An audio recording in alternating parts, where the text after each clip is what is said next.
Hello gorgeous peeps, I'm Chris from TechSpert and today we're going to be checking out two marvellous mid-rangers, the Vivo V27 and the V27 Pro.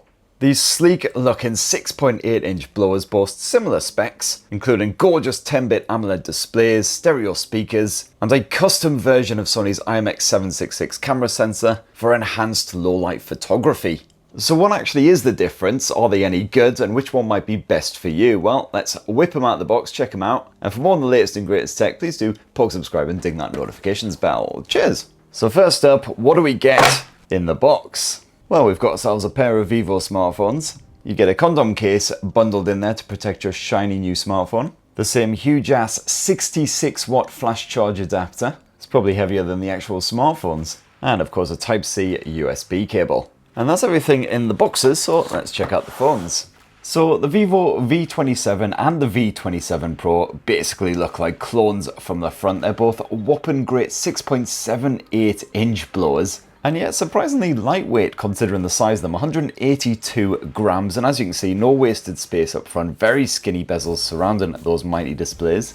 And that's one of the reasons I really love Vivo smartphones, is that even the more affordable V-series blowers do look just as premium as the X-series stuff. Both the V27 and that Pro model pleasantly skinny with nice curvy edges and corners as well, so they're comfortable to clutch. Although that display does curve ever so gently around the edges of the smartphone, which I know not everyone is a massive fan of. But I have actually used the Pro model as my full-time smartphone for about a week now, and I've got to say I've had very few issues with screen sensitivity and responsiveness. Even when you're squeezing this thing pretty bloody tight and your hand flab is intruding on the display, it still responds to your pokes and swipes. And as you say, quite a weenie selfie cam orifice up top as well, so not too intrusive. And then if we flip around to the back, it is a glass rear. Again, very smart, very attractive design. And these smartphones come in a few different colors. They both come in magic blue and noble black. And if you grab yourself the regular V27, you've got a couple of alternative color options, emerald green or this here flowing gold,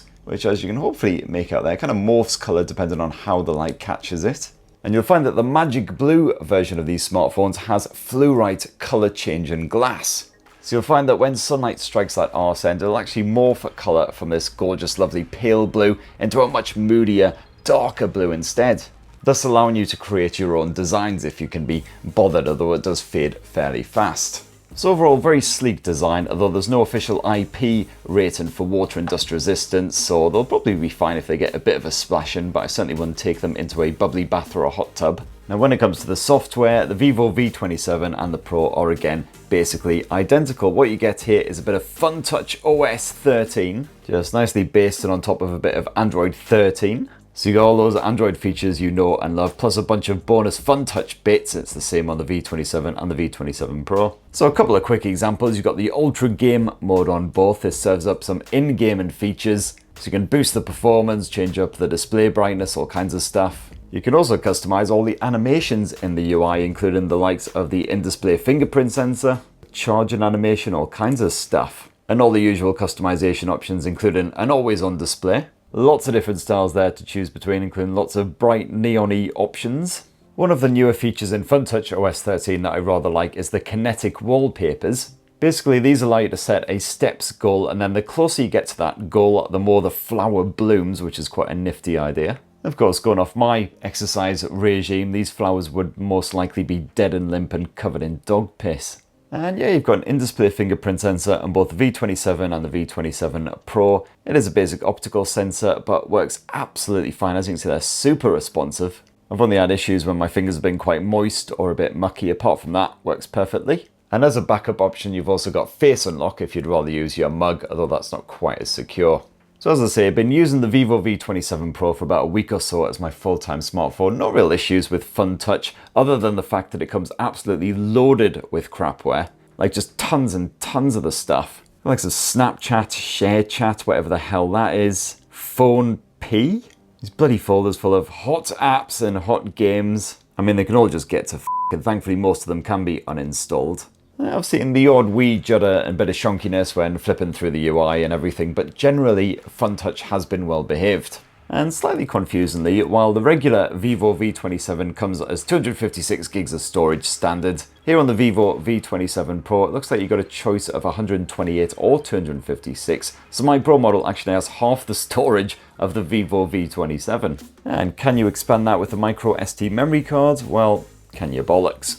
So let's shift onto the media creds, and both the Vivo V27 and the V27 Pro sport a 6.78-inch AMOLED display, absolute whoppers both. It's basically the same screen tech. You got a 2400 by 1080 pixel resolution, so full HD plus, nice crisp visuals despite the fact these are gargantuan screens. Because they're AMOLED tech, you got full 10-bit color reproduction, gorgeous contrast, nice deep blacks, poppy colors when you want them to, viewing angles as wide as you like, and on the peak brightness I had no issues with outdoor visibility whatsoever. So yeah, media fans will certainly enjoy a bit of this. And you've also got 120Hz refresh rate support on both as well for your supported apps, scales between 60 and 120 automatically. Unfortunately, while many rivals do pack a stereo speaker setup these days, here on the Vivo V27 and the V27 Pro, it is a basic mono speaker setup. And certainly to my knackered old ears, the audio output appears to be the same. So here's the V27. So Optimus is still rather sizable, as you can see. 16 inches is not to be sniffed at. And yet he's certainly more portable than the original Robosen Optimus Prime. And now the V27 Pro. And the Robosen Elite Optimus Prime is constructed from over 5,000 individual components, including 27... Oh, okay. Wasn't expecting that. So yeah, the output is perfectly acceptable. It's not particularly tinny even when you boost it all the way up to the maximum volume, but it is a real shame that it is a simple mono output.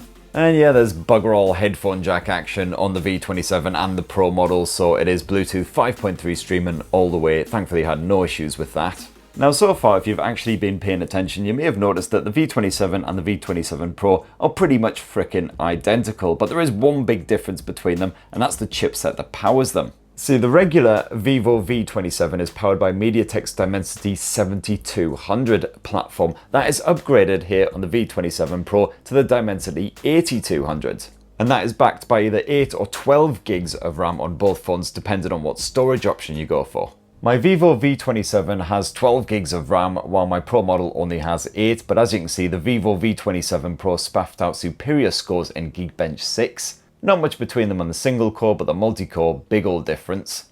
All the same though, I found that both of these phones were great for gaming. The likes of Genshin Impact can be played on those higher graphics settings. And yeah, I did see a few more stumbles in the frame rate on the regular V27 compared with the Pro, but the game remains perfectly playable. Certainly the screen is once again perfectly responsive despite curving at the edges, no issues there. And even after a bit of prolonged gaming, neither of these smartphones got particularly toasty thanks to the ultra-large vapor chamber action stuffed inside of them. A bit of bionic cooling, as Vivo terms it. And as I mentioned before, both of these phones have a built-in gaming mode, so you can tweak the settings, block notifications, all that good stuff in the middle of a game. So I certainly noticed a boost in the performance versus the older Vivo V25 smartphones, and you've also got slightly bigger battery tech now as well, 4600 mAh cell crammed into both of these handsets. Unfortunately, I did find in my time with the Vivo V27 Pro that the battery life wasn't as good as some rivals. There were a couple of evenings where the thing died on me before I managed to eventually crawl into bed. And certainly if you're going to be using the camera quite a lot, then that saps the battery pretty quick. A good bit of Skyping and stuff like that seems to kill it off fast as well. So if you do use your smartphone a lot, if it's constantly out of your pocket and being played around with, then you might want to look elsewhere. Good news is though, you've got 66 watt wired charging on both these handsets, so at least they can be powered up pretty bloody quickly. No wireless charging, unfortunately, which is a shame. Although to be fair, most mid-range mobiles don't offer this, you know, likes of the Nothing phone and the iPhone SE, spit. So let's finish up with a squint at the camera tech, and shock horror, it's the exact same hardware on both. Bet you weren't expecting that, were you? That primary sensor is a 50 megapixel IMX766V on both of these. Now this is a special custom version of Sony's excellent IMX766 camera sensor, which was crammed into all kinds of mid-range and even flagship smartphones last year. Apparently Vivo collaborated with Sony to design this one with larger pixels for improved low-light photography. And the results are certainly impressive for a mid-range smartphone, helped along by the optical image stabilization. My more ambient test shots may not be as bright or as poppy as what I would get from recent flagships, but you do get limited grain, and it is rare to have to chuck a shot because it's murky or otherwise pants. although the focus can struggle a bit if the subject is actually moving about the place. And in those low light environments, you can actually see a bright, clear image of your subject before you take the shot, so you can get them all lined up properly and everything. And the flash is Vivo's Aura Light, which it claims isn't quite as harsh and blinding. And to be fair, it's certainly not as bad as some I've tested out. You do seem to get more natural tones using this compared with some rivals. And for your daytime snaps, the Vivo V27 pair do just as well. You got lots of detail packed into every frame, you got reasonably natural tones, things don't completely unravel when you're faced with harsh contrast. And so overall, while I prefer the Pixel 6a, the Vivos are definitely worthy rivals. As for the other two lenses slapped on the back of these Vivo phones, well, they are identical. Again, you've got an 8 megapixel ultra wide angle shooter, fairly basic stuff, but fine if you need to fit a bit more into frame. And then you've also got a basic bog standard pointless macro lens. For your video shenanigans, you can shoot up to 4K resolution video. This does top off at 30 frames per second on the Vivo V27, but can be boosted to 60 frames per second on the Pro. The low light results weren't fantastic. The focus really struggled again on moving subjects. Everything was quite grainy too. And you've also got a bokeh video option as well. Just tap the F icon on screen to activate that, although it only works at full HD resolution. But audio pickup was good. Certainly either of these phones will do the job for your home movies. And then you selfie lovers out there should enjoy the 50 megapixel front facing cameras with autofocus. It's the same tech as last generation basically.